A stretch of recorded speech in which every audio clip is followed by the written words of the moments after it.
अस्सलामुअलैकुम। आज हम आपको बताएंगे कि आप घर में किस तरह सैनिटाइज़र बना सकते हैं। तो एक बात हमेशा याद रखिए कि जो आपको बाज़ार से सैनिटाइज़र मिलते हैं वो ज़्यादातर एंटी बैक्टीरियल होते हैं, लेकिन आज हम एंटी वायरल बनाने जा रहे हैं। तो इसके लिए हमें ये चाहिए होता है सिपरेट, डेटोल, ये लीमू, ग्लिसरीन और ये एलोवेरा। और अब सबसे पहले हमने ये लेना है 50 ग्राम एलोवेरा। ठीक है, इसको हमने इस तरह नाइफ़ से इसको काट देना है, छुरी से। तो इसका जो ये जेल होती है वो हमने निकाल लेनी है 50 ग्राम। और हमने इसमें ये 100 ml 100 ग्राम ये सिपर डाल देना है। ठीक है, और उसके बाद फिर हमने इसमें तकरीबन 5 ml यानी 1 चम्मच इसका डेटोल का, और 1 चम्मच हमने इसमें डाल देना है ग्लिसरीन का।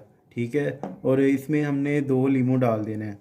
तो इसको हमने जब अच्छी तरह बन जाए उसके बाद अच्छी तरह इसको शेक कर लेना है, इनको सबको मिला के, और फिर ये इस तरह की शक्ल में बन जाएगा। तो इस तरह ये बड़ी आसानी से हम ये सैनिटाइज़र घर में बना सकते हैं। मज़ीद अच्छी अच्छी वीडियो के लिए हमारे चैनल को लाइक एंड सब्सक्राइब कर लीजिए। वीडियो देखने का बहुत शुक्रिया। अल्लाह हाफिज़।